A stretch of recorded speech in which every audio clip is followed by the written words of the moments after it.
तो दोस्तों आज हम लोग जिस कंपनी के बारे में बात करने वाले उसका नाम है लक्ष्मीपति इंजीनियरिंग वर्क्स। आप इसके चार्ट को देखिए, इसमें काफी ज्यादा उतार चढ़ाव के बाद आजकल इसमें बहुत ही बड़े बड़े डेली का अपर सर्किट लग रहा है। दोस्तों इस स्टॉक में कोई भी इन्वेस्टमेंट करने से पहले एक बार हमको इसका फंडामेंटल्स भी देखना पड़ेगा। तो अगर हम कंपनी के फंडामेंटल्स की बात करें तो कंपनी का पूरा नाम है लक्ष्मीपति इंजीनियरिंग वर्क्स। 169 रुपए इसका मार्केट प्राइस है और इंटरडे में ये 5% के अपर सर्किट के साथ बंद हुआ। मार्केट कैप सिर्फ और सिर्फ 97 करोड़ का है, यानी कि एक पेनी स्टॉक है। और इसका जो स्टॉक पी है 126 का है, यानी कि बहुत ही ज्यादा हाई हो गया है। आरओसी 11% और आरओई 45.7% का है। बाकी पिछले एक साल के हाई लो की बात करें तो 57 रुपए का लो था और 169 का कंपनी का हाई है। तो दोस्तों अगर हम इस कंपनी के बारे में और बात करें तो ये फैब्रिकेशन के बिजनेस में काम करती है। तो लक्ष्मीपति इंजीनियरिंग वर्क्स का जो बिजनेस है वो fabrication, heavy engineering infrastructure and services and shutdown maintenance projects का काम करती है। ये कंपनी सन 2012 से चल रही है as a ship building company, और ये मैन्युफैक्चरिंग, इंजीनियरिंग सर्विसेज के साथ साथ रिपेयरिंग का भी काम करती है। दोस्तों अगर हम इसके प्रोज एंड कॉन्स की बात करें तो अच्छी बात है कि इनका जो डेब्टर डेज साइकिल है वो 52 दिन से इंप्रूव होकर 28 दिन पर चला गया है। लेकिन इसके कॉन्स की बात करें तो इसका स्टॉक अभी जो है वो 47 टाइम्स बुक वैल्यू पर ट्रेड कर रहा है, यानी कि बहुत ही ज्यादा ओवर वैल्यू हो गया है। और कंपनी का जो इंटरेस्ट कवरेज रेशियो है वो काफी लो है। और कंपनी का जो आरओई है वो पिछले 3 सालों में माइनस के 33% की रेट से निगेटिव ही रहा है। तो अगर हम इसके पेयर कंपेरिजन की बात करें तो इसमें आपका मझगांव डाक हो गया, knowledge marine, BMS industries, Lakshmipati engineering है, साथ में आपका Haryana ship, Inducto steel and Garware marine जैसी कंपनियां हैं। तो अगर हम इसके हाफ ईयरली रिजल्ट्स की बात करें, क्योंकि ये क्वार्टरली रिजल्ट्स नहीं प्रोवाइड करते हैं, तो इनका जो सेल्स ग्रोथ है वो मार्च 2019 में 9.31 करोड़ का था, मार्च 2021 में 12.35 करोड़, मार्च 2023 में 10.37 करोड़ और मार्च 2024 में 22.84 करोड़ का रहा। वहीं पर नेट प्रॉफिट की बात करें, जहां मार्च 2019 में 0.96 करोड़ यानी कि 96 लाख का प्रॉफिट था, मार्च 2021 में -5 करोड़ 65 लाख का नुकसान, मार्च 2023 में -1 करोड़ 34 लाख का नुकसान और मार्च 2024 में सिर्फ 65 लाख का प्रॉफिट हुआ है। यहीं पर अगर हम इसके ओवरऑल प्रॉफिट एंड लॉस की बात करते हैं तो इसका जो सेल्स ग्रोथ है वो मार्च 2013 में 1 करोड़ 19 लाख का था, मार्च 2017 में 2 करोड़ 25 लाख, मार्च 2021 में 18 करोड़ 75 लाख और मार्च 2024 में 40 करोड़ 23 लाख का रहा। साथ ही नेट प्रॉफिट की बात करें तो जहां मार्च 2013 में 0.03 करोड़ का यानी कि सिर्फ और सिर्फ 3 लाख का प्रॉफिट था, मार्च 2017 में 5 लाख का प्रॉफिट, मार्च 2021 में 6.5 करोड़ का लॉस और मार्च 2024 में 78 लाख का प्रॉफिट है। यानी कि अगर हम इसके सेल्स एंड नेट प्रॉफिट की बात करें तो ये डामाडोल ही है, यानी कि लगातार ये नीचे ही आ रहा है, क्योंकि प्रॉफिट तो इसमें कुछ दिख नहीं रहा है, लगातार लॉस ही लॉस नजर आ रहे हैं। लेकिन अगर हम इसके स्टॉक मार्केट रिटर्न की बात करते हैं तो पिछले 10 सालों में कंपनी ने 17% की रेट से, पिछले 5 सालों में 23% की रेट से,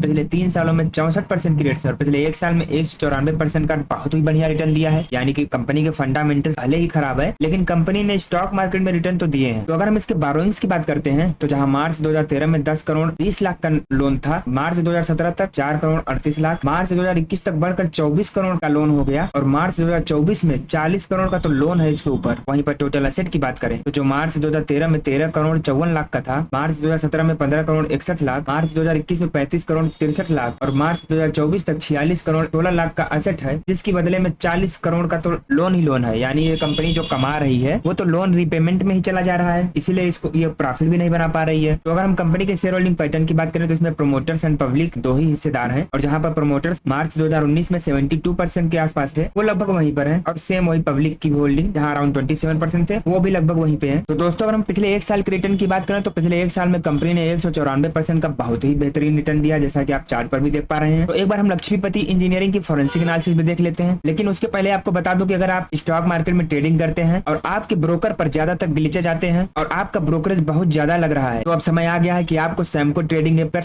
अपना अकाउंट खोल लेना चाहिए, क्योंकि यहाँ पर आपको फ्लैट 20 रुपए पर ऑर्डर का ऑप्शन मिलता है ब्रोकरेज में, और यहाँ पर जो पहले साल के लिए एएमसी है वो बिल्कुल फ्री है। तो अगर आप बिना रुके और सही टाइम पर सही चार्ट देखना चाहते हैं तो सैमको ट्रेडिंग में तो सैमको के साथ अपना डीमेट अकाउंट ओपन करें, जो कि बिल्कुल फ्री है। तो अगर हम कंपनी के फोरेंसिक एनालिसिस करते हैं तो इसमें आपको 8 पॉजिटिव संकेत, 2 न्यूट्रल और 7 नेगेटिव संकेत देखने को मिलेंगे। यानी कि कंपनी की जो लायबिलिटी है उसमें कोई दिक्कत की बात नहीं है, कंपनी के प्रोमोटर्स ने कोई भी शेयर प्लेज नहीं किया है, अदर इनकम इनकी अच्छी है, रेवेन्यू लगातार ग्रो कर रहा है। कैपेक्स वर्सेस आरओसी की बात करें तो आरओसी इनका काफी कमाल का है, वर्किंग कैपिटल भी अंडर कंट्रोल है, आरओई भी ठीक ठाक ही है और सेल्स ग्रोथ भी ठीक ठाक ही बता रहा है। लेकिन इनका जो डेप्ट है, डेप्ट भाई साहब बहुत ही ज्यादा है, मार्जिन भी वोलेटाइल रहता है, रिटेलर्स की होल्डिंग कुछ खास है नहीं, आरओसी की जो स्ट्रेंथ है वो लगातार स्ट्रांग नहीं हो पा रही है, शेयर प्राइस भी इनका देखा जाए तो पिछले 10 सालों के हिसाब से कुछ खास ऐसी तेजी नहीं मिली है, वो 1-2 सालों की तेजी है, और हिस्टोरिक वैल्यूएशन भी इनकी कुछ खास ऐसी है नहीं। तो अगर हम इनके रेवेन्यू की बात करें तो इनका जो प्रोडक्ट है वो 100% हैवी मशीनरी में ही व्यापार करते हैं। तो हम दोस्तों वापस इसके चार्ट पर आ चुके हैं। चार्ट पर आप देख ही पा रहे हैं कि इसमें लगातार रोज अपर सर्किट लगता चला जा रहा है, तो जिस हिसाब से इसमें तेजी बनती नजर आ रही है, यहाँ पर कोई फ्रेश एंट्री तो है नहीं। तो अगर आपके पास इसमें पोजीशन है तो आप बने रहिए या फिर अच्छा खासा प्रॉफिट बुक कर लीजिए, लेकिन इसमें इन्वेस्टमेंट करने का मेरी तरफ से कोई भी राय नहीं है। तो अगर आपके पास इसका स्टॉक है तो एक बार कमेंट करके बताइएगा कि आपने किस भाव में खरीदा था।